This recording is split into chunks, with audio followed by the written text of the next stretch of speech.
Hi there, this is David and welcome to New RPG News. I'm coming to you all the way from Mexico because today's my birthday and I am in Puerto Vallarta.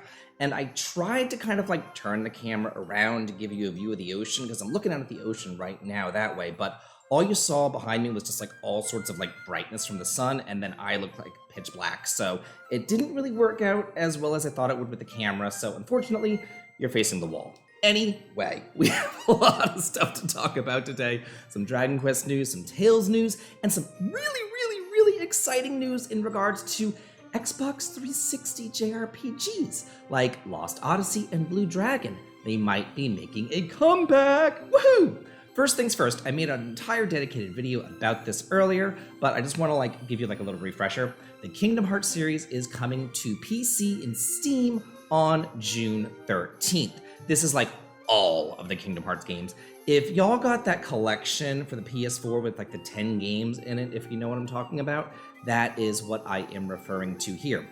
You're going to be getting Kingdom Hearts HD 1.5 and 2.5 Remix, Kingdom Hearts HD 2.8 Final Chapter Prologue, and Kingdom Hearts 3 RE Mind. They're all coming out, and it is 10 games in total. Oh, and by the way, because of these ads, I am on Ken's computer doing this. Whenever I travel, I just bring his laptop and I set it up here, and he will not allow me to install any sort of ad blocker or ad removal stuff on his computer. So it's going to be me presenting the news, but also me fighting with various pop-up ads. Go away!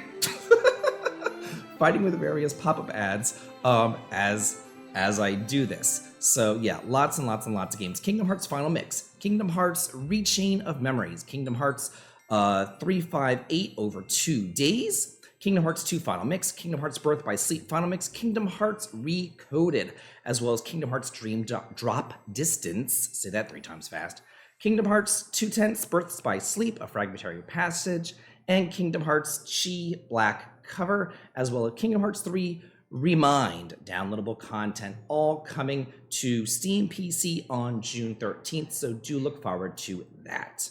Well, I already messed up the last scene. This is what happens when we're on a different computer. The little video above me was kind of halfway cut off during the Kingdom Hearts series, but whatever. I'm not re-recording. Oh my gosh, I have way too much stuff to do here in PV to celebrate my birthday.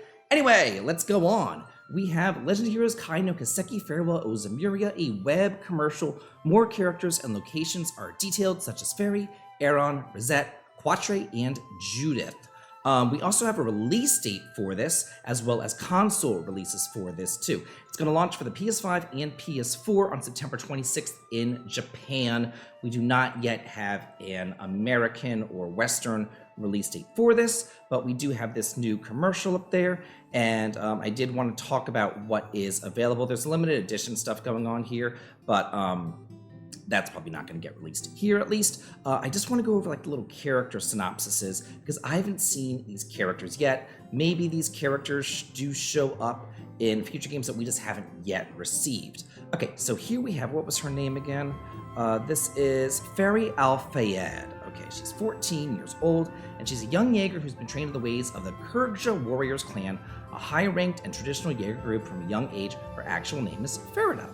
She started working at Vance Archive Solutions when an incident involving a rival Jaeger group occurred, and now she attends a Sunday school operated by Middle Eastern temple groups. Okay, moving right on, we have Aaron Way, 20 years old, cute as a button, and he is a playboy, infamous within the Republic's Eastern Quarter. He's the leader of the hot-headed group of youngsters. He's trained in the Gekka style of swordsmanship and martial arts, but also takes on female, roles when performing in Eastern theater. With his free-spirited ways, he's often called the Prodigy of Langport or the Little Conqueror of Loju. I do recall, I took a theater course in college, and they were talking about Japanese theater and everything, and they said that even if you have a female role, all the actors who play them are male. So I think that's just a cultural thing right there. I wouldn't look too deep into that. Rosette Twinnings right here. She is a service concierge from Marduk Total Security Company whose cool looks and soft demeanor stand out. Despite her neat and tidy appearance, she has extraordinary fighting skills, and when pit against them, is able to hold her own against even the prodigy Aaron and Jaeger Fairy. After a series of incidents involving Genesis, she's been assigned to Arkwright Solutions, and she supports Van and the other members of the office in a wide range of tasks with her service concierge skills. She's probably like Sharon, like a fighting maid or whatever. And then we have Quatri Salasan, who's 16, because God forbid anybody be older enough to drink in these games. My God, they're also freaking young. A master's student at the Republic's Basel Institute of Science, as well as a young researcher involved in the project General Technology Manufacturer Verne Company. He was born into an unusual environment, but taken under the wing of professional Hamilton at a very young age, and he often considers himself to be like his grandmother, and began his walk on the path of becoming a researcher. This is why these people, they go into bars, and they sit there, and everybody's like, hard and gruff, and like, hey, what do you guys want? And they're like, I think I'll have a glass of milk. Like, ugh. Can't they age these characters to like grow with their fan base? Like, for the love of God. Some sad news in Dragon Quest land. Dragon Quest Keshi Keshi is to end service on July 31st. This was a puzzle game that ran for about 2.5 years. This was just announced by Square Enix, so I think that this is part of their cost-cutting measures. We actually never got a Western release of this game, so for anybody who was wanting or looking forward to a Western release of this, sorry to say, you ain't getting one. So that's kind of upsetting right here. Another cost-cutting measure, I assume, is Dragon Quest Champions to end service on July 30th. This is also another Dragon Quest game, another mobile game. This is a melee command battle RPG that ran for just over a year right there. So yeah, again, we didn't get this one in the West either. So that's rather unfortunate if you were looking forward to these two Dragon Quest mobile games. But hopefully what this does mean is that Square Enix is instead gonna shift their focus from mobile over back to consoles. At least that's what I'm hoping and praying for. Speaking of mobile games ending their services, Tales of the Rays is to end their service on July 23rd in Japan. However, an offline version is in development.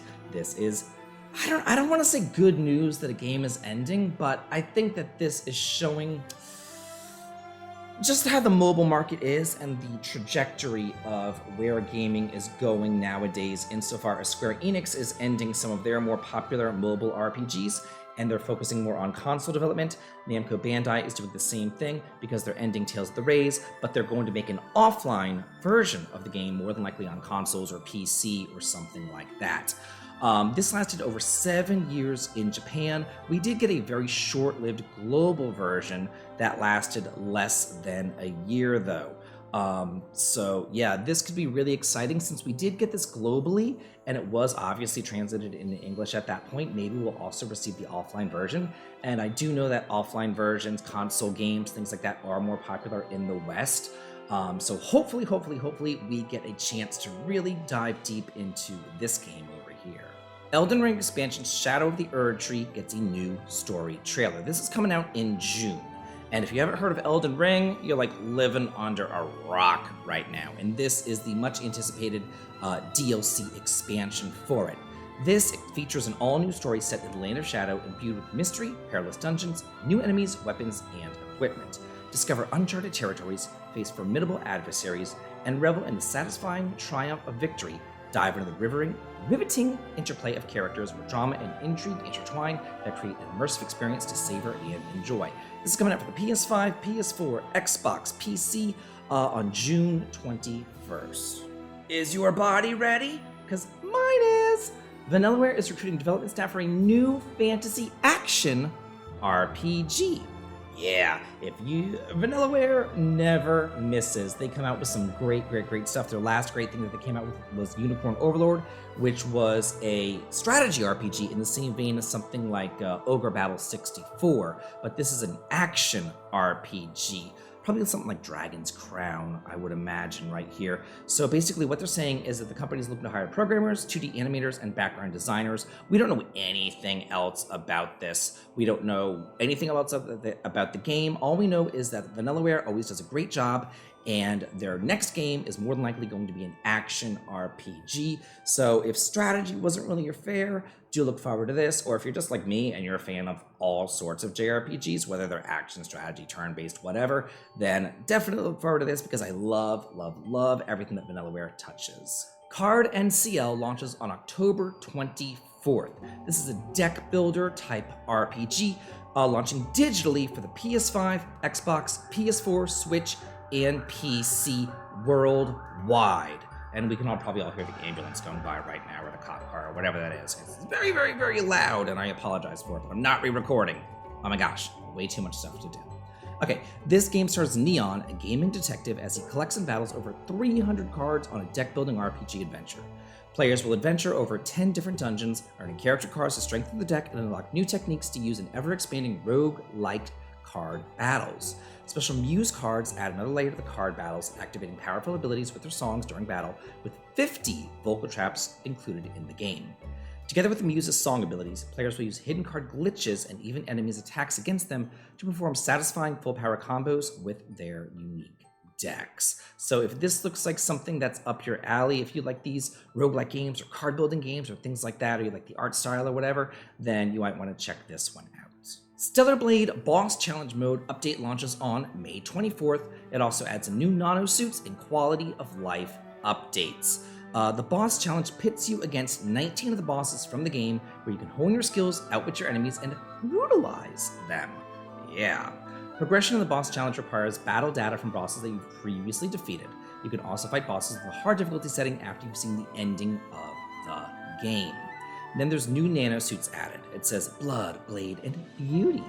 Eve can be summarized in these 3 words. New nano suits have been added to bring out her beauty even more. The 2 nano suits above, the white Kanochi and Black Kanochi, will be available in this new update, and quality of life improvements says if you switch to a ranged attack mode and then switch back while locked onto an enemy, you will automatically lock onto the enemy again.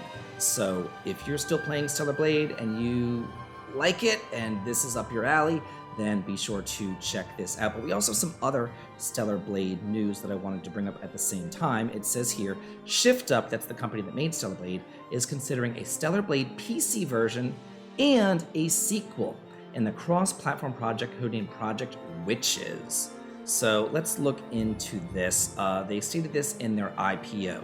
It says, according to the filing of the IPO, Project Witches are currently in the early stages of development with plans to launch globally across console, PC, and mobile with cross-play in 2027 or later.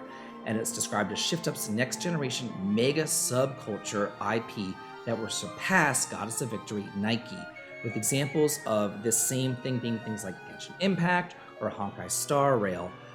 So yeah.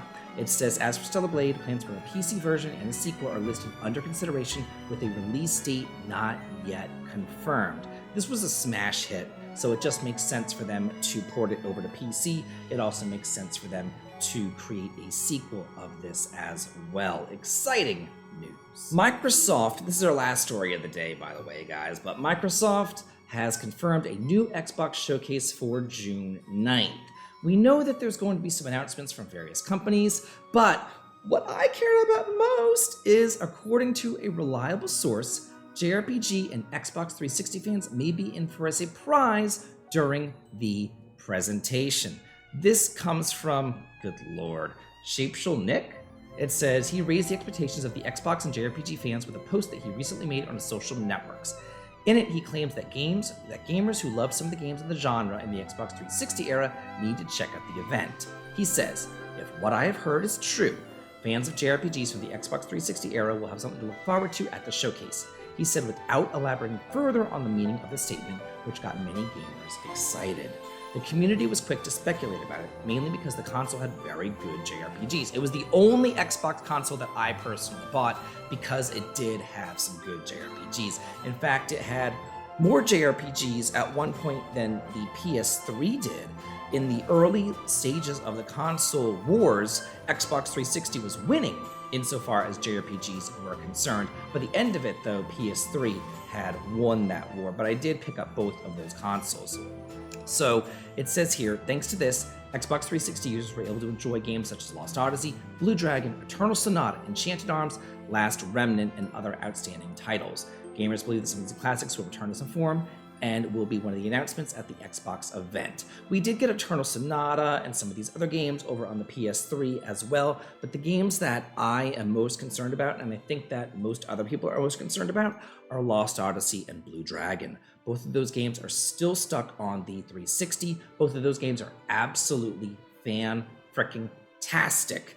And so I'm thinking that we're either going to get a sequel to one of them, or more than likely, we'll probably just get like an HD port, even though they're kind of already HD on the Xbox 360. But you guys know what I mean.